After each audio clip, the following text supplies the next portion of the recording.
parlementêre artikel 89 komitee verleng sy spertyd in sy soeke na 'n getuienisleier. Verbruikersprysinflasie styg tot 5% en die Nasionale Verbruikerskommissie herroep sekere Nissan Qashqai, Toyota Land Cruiser 300 en Lexus LX 600 voertuie.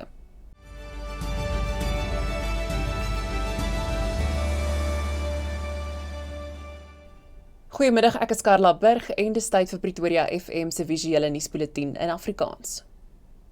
Die parlementêre artikel 89 ontheffingskomitee het sy spertyd vir die aanstelling van 'n bewysleier in die Phala-Phala ondersoek verleng.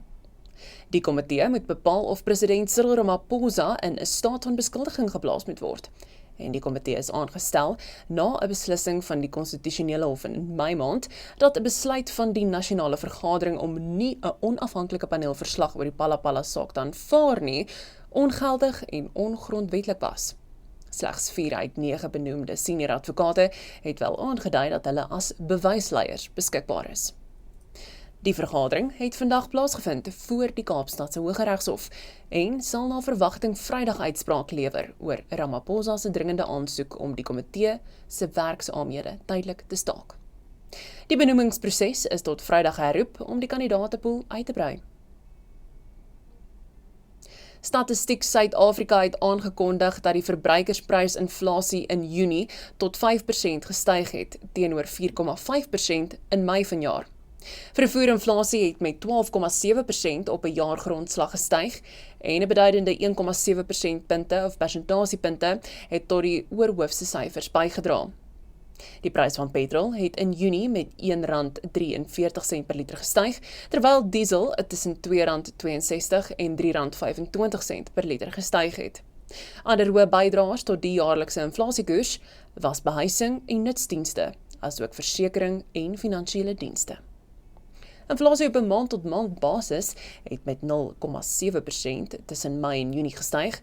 Voedselinflasie het tot 1,4% in Junie gedaal en dit is van die 1,9% in Mei af. En 'n ekonomiese navorser verbonde aan die Solidariteit Navorsingsinstituut, Teens de Buisson, sê hulle hoop nie dat die inflasiekoers tot 'n verhoging in die rentekoers sal lei nie. Dis 'n baie belangrike week vir die monetêre beleidsomgewing in Suid-Afrika met die inflasiesyfer wat vandag uitgekom het op 5% wat hoër is as wat baie mense sou verwag en wat dan ook daartoe kan aanleiding gee dat die Reserwebank se monetêre beleidskomitee môre die rentekoers verder kan opstoot. Ons hoop dat hulle dit nie sal doen nie, want die drywer van inflasie in die huidige omgewing is grootendeels die konflik in Iran, wat ook langer aangehou het as wat baie mense sou voorspel en wat dus 'n meer langdurige uitwerking op inflasie kan hê as wat mense sou verwag. Maar dit het niks met rentekoerse te doen nie. Die rentekoers sal 'n minimale impak hierop hê, terwyl dit enige moontlikheid van ekonomiese groei tot 'n einde kan bring. So vir die gewone mens, ons gaan hierdie hoë inflasie nog vir 'n paar maande moet trotseer, maar dit sal oorwaai en ek hoop die Reserwebank kan ook daarby berus dat dit sal oorwaai en dat hulle nou niks hoef te doen om die land verder te straf vir iets wat totaal buite enige van ons se beheer is nie. Bossa het die minister van Finansies, Edgodongwana, se besluit verwelkom om in 'n algemene vergadering van die Openbare Beleggingskorporasie, die OBK, te belê, om oor die verwydering van die direksie te besluit. Bossa sê die stap erken dat die instelling se bestuurskrisis nie by die geskorste bestuurders lê nie, maar ook by die direksie. Die party doen nou 'n beroep op Godongwana om 'n onafhanklike tussentydse direksie aan te stel, 'n forensiese ondersoek te doen en te verseker dat die bevindings openbaar gemaak word. Die voormalige spreker van die nasionale vergadering, Nosiviwe Papisankwakula, het in die Pretoriaanse Hooggeregshof onskuldig gepleit op 13 aanklagte van korrupsie en geldwasery. Die staat voer aan dat Mapisankwakula, terwyl sy die minister van verdediging was, 4,5 miljoen rand se omkoopgeld van 'n kontrakteur ontvang het. Sy erken dat bouwerk aan haar woning gedoen is, maar ontken dat sy enige omkoopgeld gevra of aanvaar het.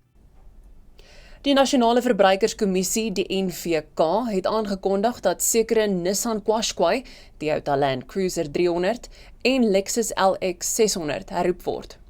Meer as 300 Qashqai sportnuts voertuie wat tussen 2021 en 2024 verkoop is herroep weens 'n foutiewe brandstofpyp wat moontlik 'n slytasie op die pyp kan veroorsaak en wat 'n brandstoflekkasie kan meebring. Die NVK sê dat meer as 600 Toyota Land Cruisers en Lexus karre wat tussen 2022 en 2024 verkoop is, nou herroep word. Volgens die NVK kan vervaardigingsbrokstukke binne die engine tot 'n engine-onderbreking lei of 'n onverwagse engine-stolling kan veroorsaak en die risiko vir botsings natuurlik kan verhoog. En Pakistan het sy kommer uitgespreek oor die Houthi-beweging se pogings om Saudi-Arabië by die oorlog in die Midde-Ooste te betrek.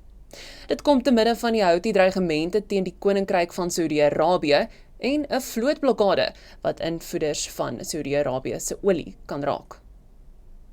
Die Iran-gesteunde Islamitiese militêre organisasie het Saudi skeepsvaartmaatskappye gewaarsku dat hul tankskepe aangeval sal word sou hulle van Saudi-Arabië se hawens gebruik maak, na mate die blokkade deurgevoer word. Pakistan se ministerie van buitelandse sake sê die optrede bedreig streeksekerheid en stel die ononderbroke vloei van wêreldhandel in gevaar. 25% van olie en gas word deur die straat van Hormuz en die straat van Bab el-Mandeb in die Rooi See verskeep. En enige beperkings op skeepsverkeer hou reuse ekonomiese gevolge in. En dis al van my Karla Burg vir vanaand. Veilig wees en lekker aand.